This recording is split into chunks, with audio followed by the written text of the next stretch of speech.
भानु सप्तमी। माघ शुक्ल पक्ष की सप्तमी को भानु सप्तमी या रथ सप्तमी कहते हैं।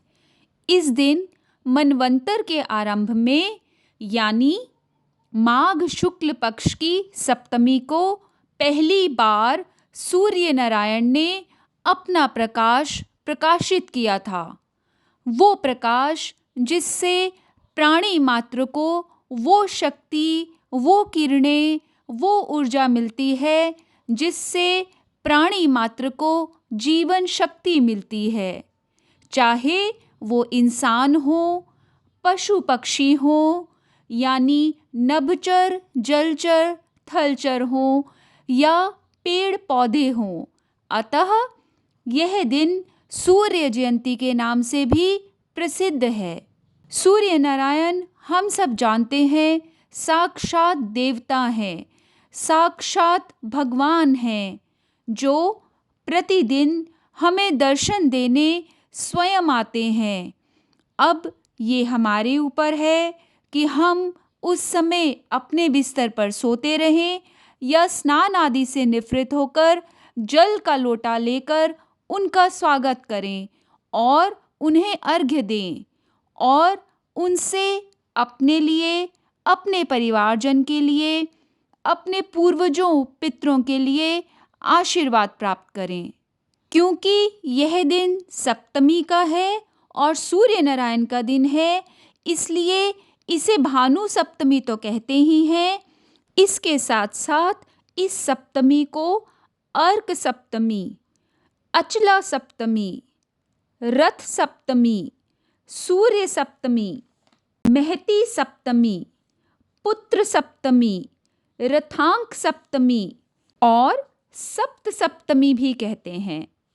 इस तिथि का निर्धारण अरुणोदय से किया जाता है। यदि 2 दिन अरुणोदय हो, यानी पहले दिन अरुणोदय के समय सप्तमी हो और दूसरे दिन भी अरुणोदय के समय सप्तमी हो, तो यह पर्व पहले दिन मनाया जाता है। अरुणोदय और सूर्योदय में क्या फ़र्क है, यह जानने के लिए मेरा एक और वीडियो है जिसे आप चैनल पर जाकर अरुणोदय और सूर्योदय में क्या फ़र्क है नाम से सर्च कर सकते हैं या फिर कमेंट सेक्शन में जाकर इसका लिंक भी देख सकते हैं।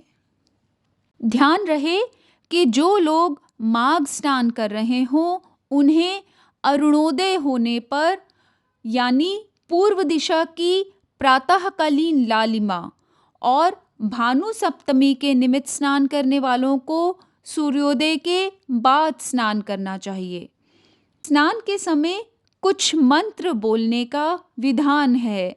अगर आप जानना चाहें तो कमेंट में लिख दें, क्योंकि अधिकांश मंत्र गोपनीय व गुप्त होते हैं और उन्हें सार्वजनिक नहीं किया जाना चाहिए और वे मंत्र केवल सुपात्र को ही प्रदान व विदित होने चाहिए।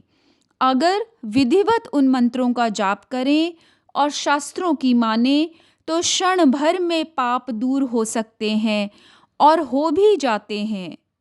किंतु ये कलयुग है और हम कलयुगी संसारिक मनुष्य, इसलिए यथासंभव यथाशक्ति हमें इन विशेष दिनों का व पर्वों का जितना हो सके विधिवत पालन करके लाभ उठाना चाहिए और वो तभी होगा जब हमारी श्रद्धा सच्ची होगी, हमारा भाव शुद्ध होगा, क्योंकि भगवान भाव के ही भूखे होते हैं। स्नान आदि के बाद सूर्य नारायण को अर्घ्य दें और समीप में यदि कोई सूर्य मंदिर हो तो उसके सम्मुख मुँह कर कर बैठें या घर के मंदिर में ही ओम सूर्याय नमः या फिर ओम घृणी सूर्याय नमः या फिर ओम ह्राम ह्रीम ह्रोम सह सूर्याय नमः मंत्र का कम से कम 108 बार जाप करें। फल, फूल, पत्र, नैवेद्य, धूप, दीप, गंध और मीठा भगवान सूर्य को अर्पण करें। इस दिन भगवान सूर्य की रथ यात्रा निकालने का भी विधान है। ब्राह्मणों व ज़रूरतमंदों को दान दें और एक बार भोजन करें। इस दिन तेल और नमक नहीं खाने का विधान है। अगर ऐसा प्रतिवर्ष श्रद्धा पूर्वक किया जाए तो सूर्योपराग आदि में किए के समान अक्षय पुण्य मिलता है। यदि सच्चे मन से, सच्ची श्रद्धा से सूर्य नारायण का पूजन करके उपवास करें तो 7 जन्म के पाप दूर हो जाते हैं। सूर्य भगवान को रथ में स्थापित करके रथ यात्रा निकालने का भी अत्यंत महत्व है।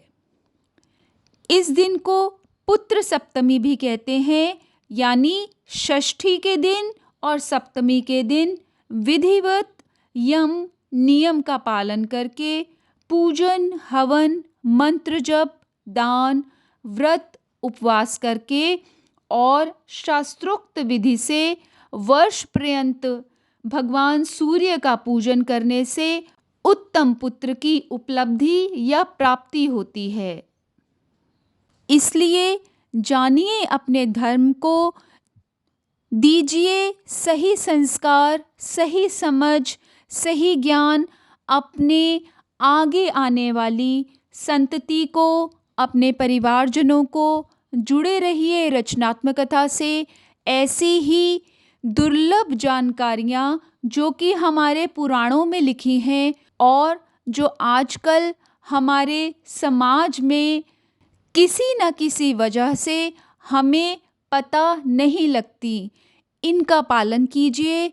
अपने दुर्लभ मनुष्य जन्म को सफल बनाने का प्रयास जारी रखिए।